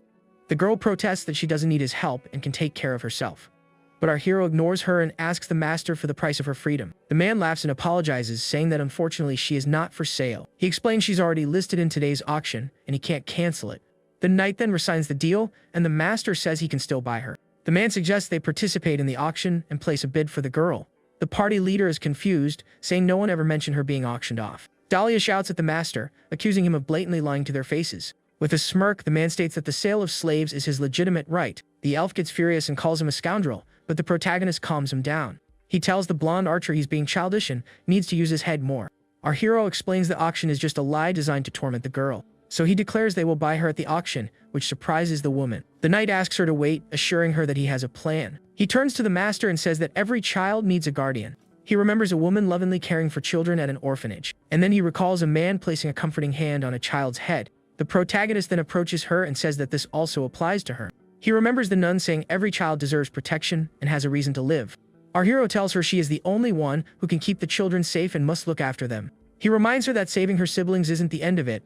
She can't leave them on their own. With tears in her eyes, the girl agrees, saying she'll give his plan a chance. She warns him that if he's all talk and ends up losing, she will never forgive him. Dahlia tells her to trust the plan and that they'll see her at the auction later. After they leave, the master turns to the girl with a dark expression. He scoffs at her, asking if she really thinks those two can free her. The party leader glares at the man with hatred, hugging her siblings tightly. The master then grabs her by the neck, saying he has no intention of selling her at the auction. With a malicious grin, he tells her she can't escape and will come crawling back to him. But the girl just stares back with a defiant and hopeful look in her eyes. The man then orders his servants to prepare the merchant support team. That night, the auction begins, the mansion's lights shining in the city's darkness. The first item is a criminal slave with a starting bid of 4 gold coins. The protagonist and the elf watch the auction in silence, waiting for the right moment. Dahlia mentions that the average price for a beastman is 8 to 9 gold coins. Our hero remains deep in thought as the auction for the human slave continues. The auctioneer then announces the next item, a wolf woman from the distant frontier. And with a spotlight on the stage, the slave gladiator Imotar is presented to the crowd. On stage, the girl thinks to herself that the master must have pulled some dirty trick. She clenches her fists, knowing she needs to warn her friends but is powerless to do so. The auctioneer announces that she is young and more durable than any human. The master smiles with satisfaction as he watches his slave finally being auctioned. He scoffs, thinking the adventurers have already spent their money and can't possibly help her. With a malicious grin, he calls them brats and doubts they could ever afford her. Suddenly, a man in the audience turns and says he won't let them win. The auctioneer then announces the starting bid, 6 gold coins and 30 silver. The same man from before raises his paddle, making the first bid of the auction. Our hero is annoyed that the man was quicker and placed a bid before he could. Suddenly, another man shouts a bid of 20 gold coins, shocking the entire room. The girl is stunned by the amount, thinking they could never afford that much. She despairs as the auctioneer asks if there are any bids higher than 20. Dahlia panics, the average price was much lower, and the bidding escalated too quickly. The protagonist then raises his paddle and bids 21 gold coins. The auctioneer asks for the bidding limit, and the man explains the auction's rules. At that, the knight raises his paddle again and bids 50 gold coins. The elf is shocked, asking how he has so much money when he said he only had 10. The master is flabbergasted by the bid, unable to believe they had that kind of money. The auctioneer is also stunned as 50 gold coins is the maximum possible bid. People in the audience murmur, doubting he can actually pay such a high price. The auctioneer states that house policy requires immediate payment in full in cash. The elf becomes desperate, asking where the knight is going in the middle of the auction. The protagonist then climbs onto the stage, and the auctioneer pleads with him to stop. With a golden light, our hero approaches the girl kneeling on the stage. The party leader is astonished to see gold coins raining down around her. The knight then uses his skill, pouring a mountain of gold onto the stage. With a serious look, he asks if that is sufficient payment for her. The master is in disbelief, unable to process how a rank C adventurer has so much gold. A massive pile of gold coins forms on the stage, leaving the girl speechless. The auctioneer then shouts that the slave has been sold, and the girl is in a state of shock. Later that night, the siblings are reunited in a room at the inn. The 2 children run to embrace their older sister, who is waiting for them. With tears in her eyes, the girl says she is so happy they are finally safe. The elf asks why the knight didn't mention he had so much money stashed away. Dahlia smiles, saying he's just glad everything worked out in the end. The protagonist then turns to leave, but the party leader calls out to him. Looking extremely embarrassed, the girl thanks him for saving her and her siblings' lives. She says he saved her family, and she doesn't know how she can ever repay him. Suddenly, one of the children smells meat, and our hero invites them to eat. The girl asks the elf how they can possibly repay the knight's help. He replies that the hero only helped because he considers them his teammates. Suddenly, the leader detects a greasy smell coming from the protagonist and finds it odd. The blonde archer understands instantly and, with a panicked expression, tells the knight to stop. He rushes to stop his friend, but it's already too late. Our hero turns around, confused, holding a plate of food in his hand. One of the girl's brothers then takes a piece of the fried chicken the knight made. The children absolutely love the taste, saying it's the best thing they've ever eaten. Dahlia yells, demanding to know what he's feeding the children. The leader says fried chicken is fine, since they have stomachs of iron. She explains they can eat just about anything as long as it isn't poisonous. But then she asks what kind of chicken it is, and our hero answers. He tells her it's harpy meat, and the girl freaks out over what she's given her siblings. She tries to make them spit it out, but they insist it's too delicious. With no other choice, the older sister takes a piece and prepares to try it herself. The girl is stunned by how delicious it is and wonders if she's dreaming. With a conflicted look, she prepares to eat another piece of the meat. She thinks that if she passes out, the kids will get scared and stop eating. Disgusted, the leader says she would rather be defeated than eat a disgusting monster. Nevertheless, she closes her eyes and takes a big bite of the harpy chicken. As she tastes the food, she is utterly shocked by the incredible flavor. Dahlia asks what's wrong as she suddenly starts to tremble uncontrollably. He worries, asking if she's been poisoned like the protagonist was before. But the girl shouts that the flavor is amazing, and her siblings ask for more. She says she has never tasted meat so tender and juicy in her entire life. The knight smiles and says it's good, and she nods in embarrassment. The party leader insists it's not good and that she will never forget this humiliation. Our hero then turns to the elf and reminds him of the debt he still owes. He demands 90% of his earnings until the 70 gold coins are paid back. The blonde archer loses it, calling him a heartless scoundrel for demanding so much. With the deal settled, Dahlia gives his friend the reward he had promised. That night, the two of them go to a forest, and the knight asks why. The elf explains it's difficult to perform the ritual in the city, which is why they came here. He then asks the protagonist to remove his gloves so the blessing can work. Our hero complies, taking off his thick gauntlets to receive the spirit's power. It is explained that elves are born with the blessing of a spirit, which defines their affinity. This spirit remains with them for their entire life and can grant its blessing to another. But even though it's their own spirit, the blessing can only be given once in a lifetime. Dahlia says the knight is his savior and has fulfilled his wish twice over. With that, the elf summons the spirit of the wind to bestow its blessing upon the hero. Suddenly, a gust of wind envelops the protagonist and he feels its power. He cannot see it, but he feels the power of the spirit flowing into his hand. Dahlia explains that humans once stole these blessings, using pain as a lure. The knight listens in silence to the sad history of his friend's people. The elf says they have long memories, which is why so many still suffer from the trauma. With a green aura, the protagonist feels the power of the blessing in his hands. But the blonde archer states that he despises the humans who cause so much suffering. With a glow in his eyes, he transfers the spirit's blessing to the knight. Our hero then receives the power of the wind in a blast of energy that strikes him. His status screen updates, showing he has acquired an affinity for the wind attribute. Dahlia clarifies that he still hates humans and the blessing changes nothing between them. He says that just because he gave the blessing doesn't mean he has forgiven humankind. The next day, the group meets at the guild to begin their new journey. Their leader waves excitedly, saying the knight has finally arrived for the mission. She explains they found a non-human babysitter for her siblings. The girl celebrates her first day as a free citizen and is incredibly excited. With a smile, she shows them the new quest she picked up for the Crystal Cave. The elf is surprised, as the mission is located in a muddy and dangerous swamp. The protagonist reads about the monster and wonders if mud tastes good. Seeing his friend's reaction, the blonde archer wonders if he actually plans to eat mud. The elf asks if she checked for other monsters, and their leader says she'll explain on the way. She mentions that after the mission, she needs to find a place for her and her siblings to live. Arriving at the carriage stand, the group finds a luxury vehicle and is puzzled. The girl says it isn't the one she called for, and that she can't afford it. Suddenly, a figure in skeletal armor appears and greets them all. A familiar voice emerges from the carriage, and the girl's former master reveals himself.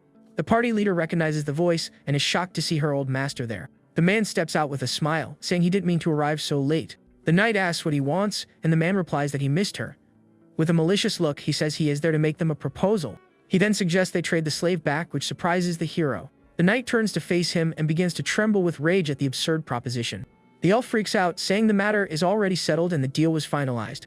The master scoffs, telling the girl not to give him such an ugly look. He warns them that his guards are both above level 60 and they can't stop them. The protagonist then steps forward and addresses the man by his full name. The master offers 100 gold coins to have the slave back, but our hero refuses.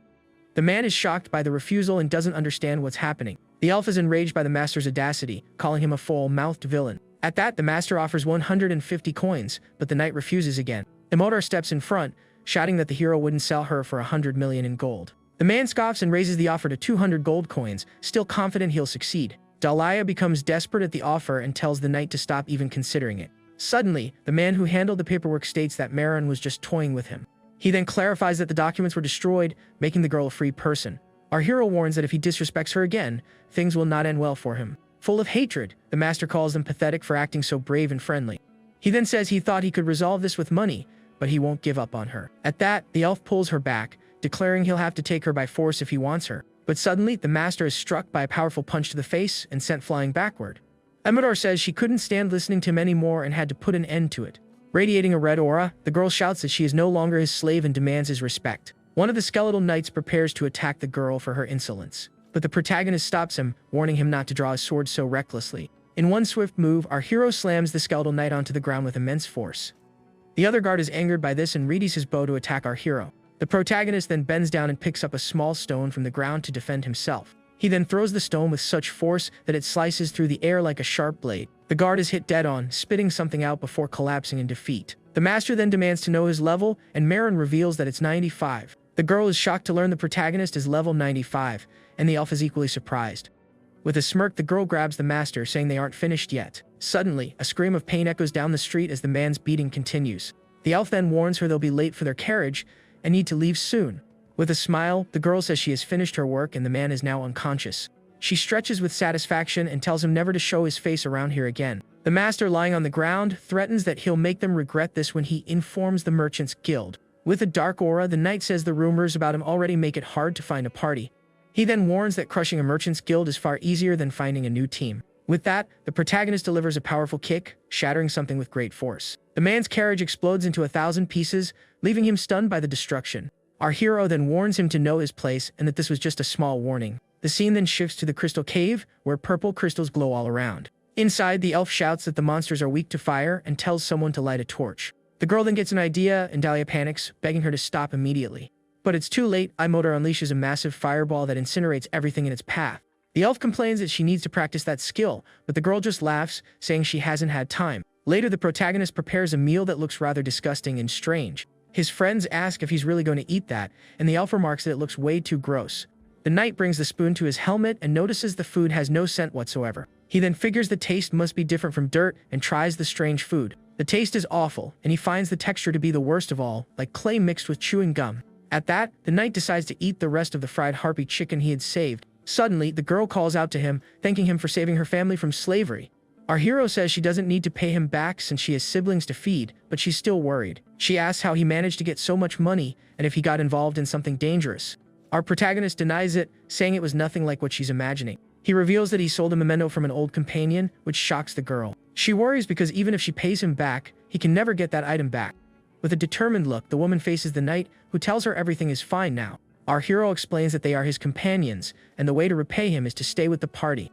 The elf agrees, adding it's good to have her as a leader, which makes the girl blush. Imotor says she will do her best, and then asks about the blessing the elf gave him.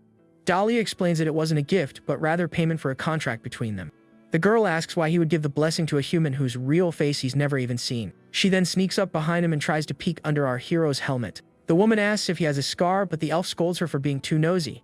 The blonde archer says his friend hides too much and should try to open up a little more. Our protagonist remains silent, seemingly pondering his friend's advice. Suddenly, a glint appears on his helmet as if he's about to do something. Out of nowhere, a monster attacks, striking the protagonist with its sharp, purple crystals. His companions are shocked and frozen, unable to react to the creature's unexpected assault. The beast is a lizard with a crystal tail that glows in the cave's darkness. But the creature is struck in the eye and shrieks in pain from the direct hit.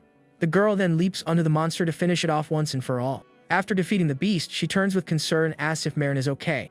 The elf is also shocked and asks the knight to lift his head so they can see. The hero clutches his face, and Dahlia shouts that there are crystal shards in his friend's eye. With his hand on his helmet, the protagonist realizes he's been hit and feels the sting of the cut. He says his vision is fine, but the blonde archer yells that he's bleeding profusely. At that, the girl orders him to take off the helmet immediately so they can see the wound. She says if his eye is injured, they need to return to the temple right away. Suddenly, the protagonist remembers two adventurers screaming in fear of a monster. In his memory, he sees one of his old companions running desperately through a forest. Back in the present, the knight yells for no one to touch him, leaving his friends confused. The elf then asks if he really refuses to show them his face, no matter what. With his hands on his helmet, the protagonist replies yes, looking deeply troubled by the situation. He then starts to panic, begging them to stop and not look at his face. His friends insist they need to check the wound before they can treat it properly. But our hero maintains that he's fine and his vision is perfectly normal. The protagonist points out that they know his level, and a level 30 monster couldn't seriously injure him. He then assures them he is truly okay and that they continue the mission. His companions stare at him with serious expressions, not looking convinced. The elf relents, telling him not to overdo it, and the girl apologizes for trying to remove his helmet. The knight then apologizes as well for shouting at them like that. Back at the guild, the mission is marked as complete, and the team receives their payment. The receptionist asks if something happened, and the girl nervously denies it. She approaches him and asks if he's sure he doesn't need to visit the temple for healing. At that, the elf suggests they take the day off to get some rest. Suddenly, an adventurer rushes into the guild, shouting that there's an emergency. He runs up to a girl and asks what's causing all the commotion. the woman reveals that a new dungeon has appeared in the forest region near the capital. She shouts that the place is called the Garden of the Dryad's Flowers, and our hero becomes thoughtful. His friends think it's best to let other teams handle it and head back to the inn. But the protagonist announces they will also participate in the subjugation, shocking everyone. He then reveals that he has something else in mind that is far more important right now. The scene then shifts to a lush green forest under a clear blue sky on a sunny day. Several teams are gathered to receive instructions from the guild about the new mission. Two adventurers mention that the first person to find the dungeon was defeated and that it has two bosses. Upon hearing they are dryads, the knight immediately starts thinking about how to cook the plant-based monsters. The girl warns him that if he eats in front of everyone, their party's reputation will be ruined. He then says that since elves are vegetarians, he'll prepare a special dish just for Dahlia. One of the mission organizers confirms that the rumor about two bosses is true. Suddenly, a knight in golden armor declares there's nothing to worry about. He introduces himself as Enrollment, the first hero, and guarantees the operation's safety. The elf then gets annoyed, asking how Marin doesn't even know what a hero is these days. He explains it's the title given to those who fight against the Demon King and his minions. However, some people fear the appearance of heroes due to their immense power. Their presence can be seen as a bad omen, heralding the resurrection of the great Demon King. Because of this, they receive special treatment and are generally well regarded by everyone. The protagonist uses appraisal skill and sees the hero holds multiple dungeon clearing titles. Dahlia reveals he's seen a hero before, but of the 5 that were found, only 3 remain. The second was eliminated, and the 4th was defeated by a monster in a dark forest. Our protagonist remains silent, appearing to recall something important. Suddenly, a swarm of giant bees flies toward the adventurers to attack. The elf readies himself and with his bow and arrow, takes precise aim at the flying creatures. With a perfect shot, he strikes the monsters with his verdant energy arrows. The girl also joins the fray, taking down one of the bees with a powerful punch. The knight leaps into action, cutting down enemies with a swift strike of his sword. 2 onlookers comment that the messy team is quite strong and skilled. The girl laughs that their party's name is getting around, and the elf tells her to focus. The plan is for the hero and the rank B team to handle the bosses while the others provide support. Suddenly, one of the Dryad bosses, level 58, appears before them.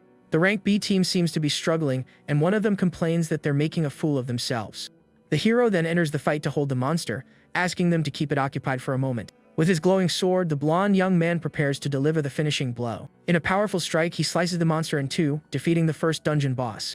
The other adventurers are stunned by the hero's power and congratulate him on the victory. With a confident smile, the young man boasts about his strength and his recent win. But suddenly, the other Dryad boss lets out a furious roar at its partner's defeat. The adventurers wonder why the creature is being so noisy but don't pay it much mind. The creature then transforms into a much darker and more powerful form than before. The monster attacks without warning, grabbing one of the female adventurers, who screams for help. Protagonist realizes there's a trick. The dungeon has multiple bosses that must be fought. He then understands that both bosses must be defeated at the same time to claim victory. The creature evolves into Tyron, its level soaring to 70 and striking fear into everyone. His elven companion asks what they're seeing, as our hero yells for everyone to fall back at once. At this, the hero is also taken aback, stating the monster is now far beyond their capabilities. He decides to buy them time, urging the other adventurers to flee as fast as they can. But the beast vines ensnare the others, and the blonde warrior calls them a complete nuisance for it. It's revealed he previously bought intel from the Thieves Guild about this new dungeon. He admits to lying on purpose, blaming the others for blindly trusting him without checking for themselves. With no regard for their fate, he strolls toward the monstrosity with a smirk on his face.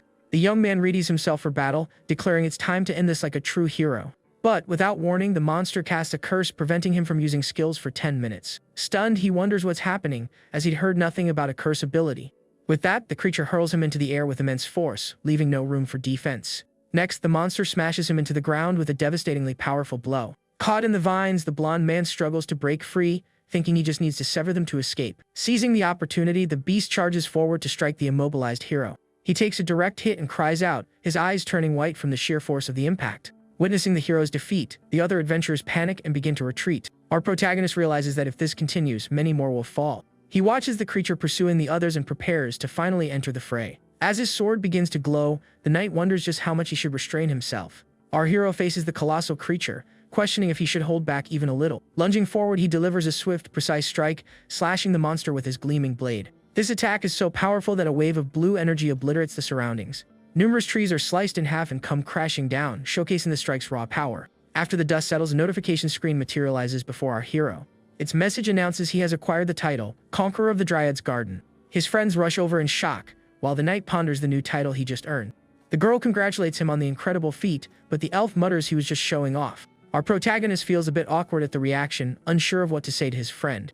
The other adventurers approach, thanking him for saving all their lives. They call him amazing for taking down a boss that not even the hero could handle. But a moment later, they start whispering about the rumors of him eating monsters. Overhearing their chatter, his companions glare at the group with pure anger. The girl fumes at their ingratitude, while the elf shouts if it's human nature to repay kindness with malice. She tells him to get lost, and Dahlia asks her to bring salt to ward off the bad fortune.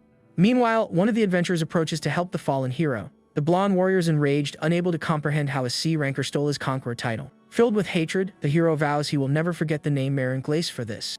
Back in town, the group checks into an inn for some long, overdue rest. Inside, our protagonist starts preparing the dryad flower he collected from the dungeon. He begins carefully slicing the flower, cautious not to damage the core within.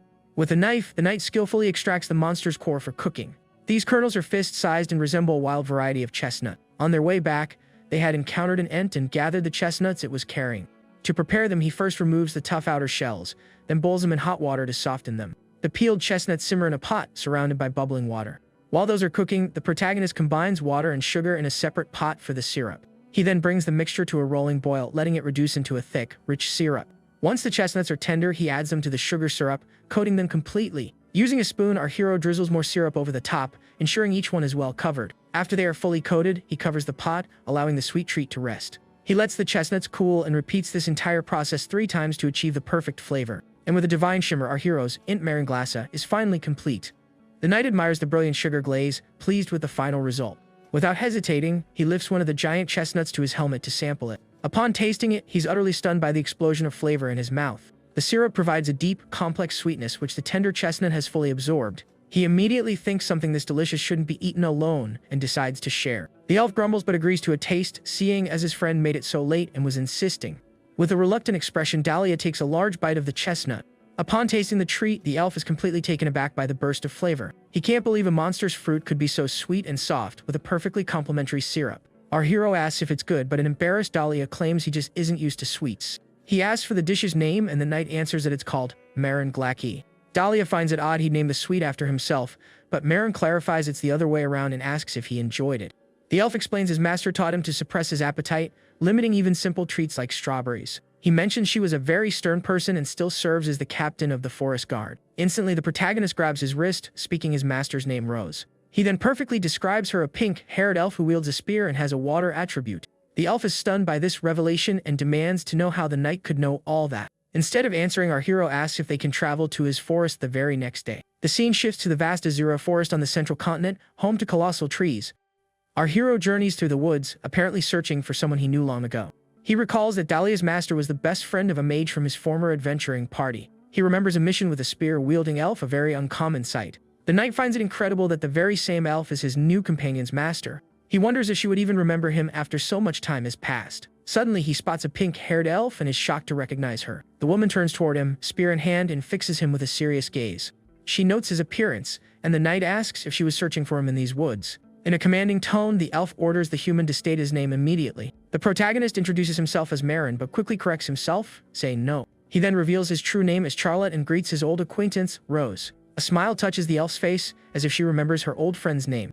She chuckles, saying it's been a long time since anyone has called her by that name. Rose asks how he's been, and the knight feels a wave of relief that she remembers. But in an instant, she lunges him with her spear, demanding to know who he truly is. She accuses him of impersonating an old friend to deceive her in the forest. The elf explains that Charlotte was human, and 100 years have passed since they last met. With a steely gaze, she says if he truly is Charlotte, he must tell her what she used to call him. Our hero pauses for a moment, appearing to search his memory for the nickname. In a flashback, a young, red-haired man calls the knight Mr. Charlotte.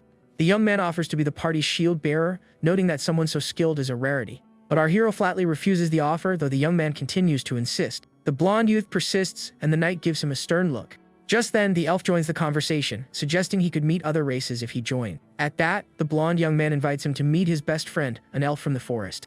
He then introduces the knight to his friend Rose as Mr. Charlotte. The elf appears irritated by the human obsession with her kind, finding it unbelievable. Back in the present, the knight prepares to answer his friend's challenge. In a memory, the knight and the elf are shaking hands and introducing themselves. She finds the name Charlotte too long and posh, deciding she'll call him something different. Returning to the present, our protagonist reveals she called him Char, and the elf is visibly shocked. She wonders if he truly is Charlotte. The voice and build are identical, yet he hasn't aged. The knight adds that he was about 15 years old when they first met so long ago. He even recalls she had a mage friend who hated her sweets and that she used to get letters.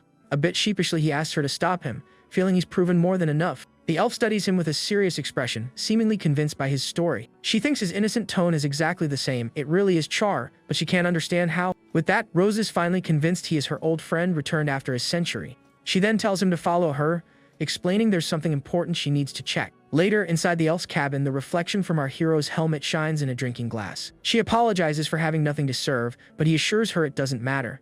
The knight asks if she lives alone, and Rose explains it simplifies her duty of guarding the forest. He remarks that she hasn't aged a day in 100 years, prompting her to ask why he wears the helmet. Our protagonist replies that he has his reasons, offering no further explanation. At this, the elf asks to see his hand, hoping to understand what is happening.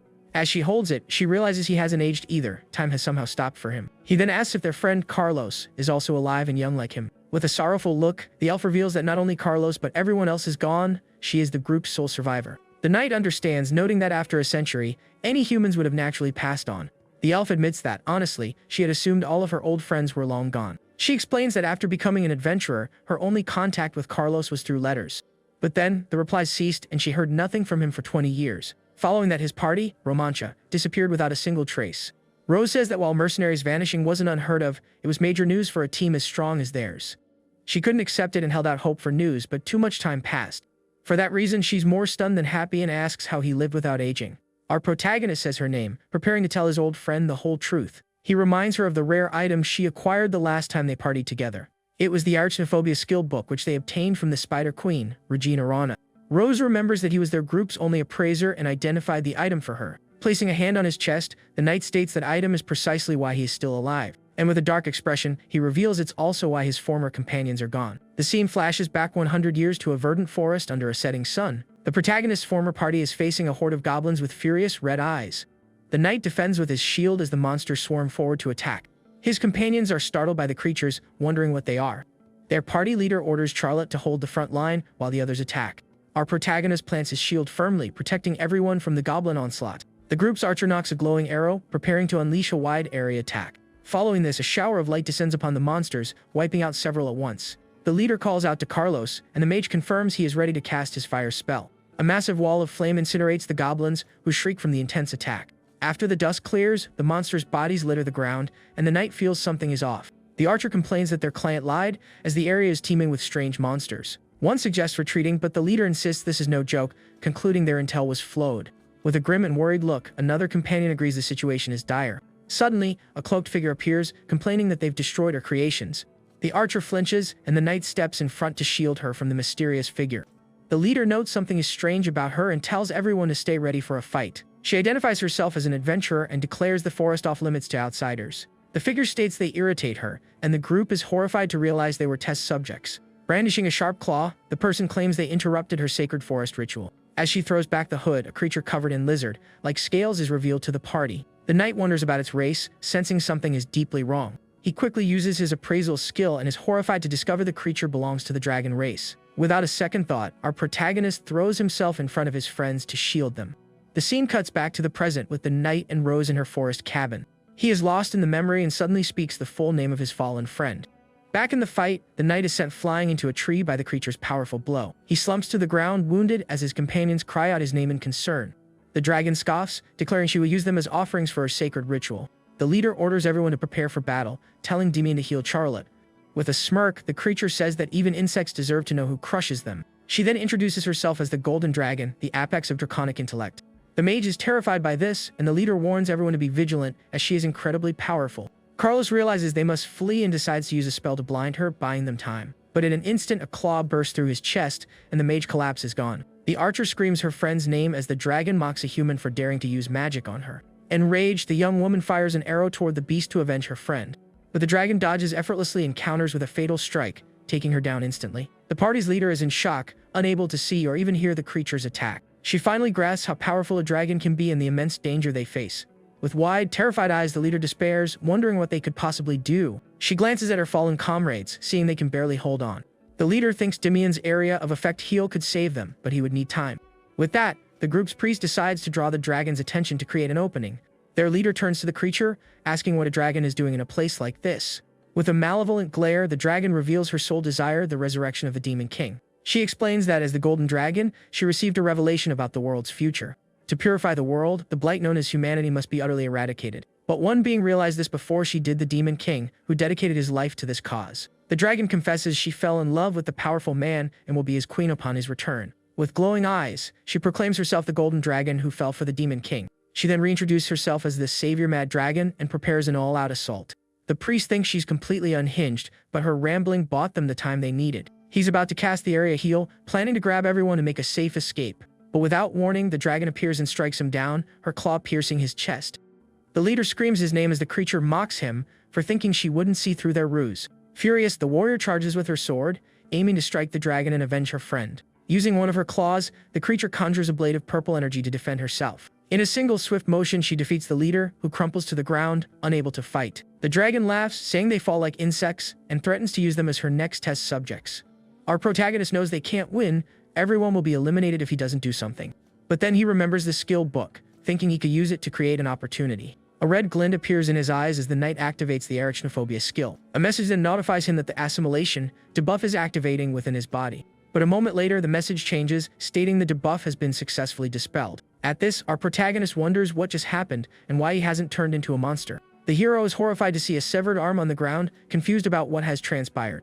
He questions what he's seeing and why the daytime sky has suddenly become a full moon night. All at once, he spots a skull dangling from a giant spider leg and recoils in fear. With eyes wide with terror, the young man whips his head around in a state of pure panic. He then realizes the horrifying truth: he has transformed into a monster, half human and half giant spider.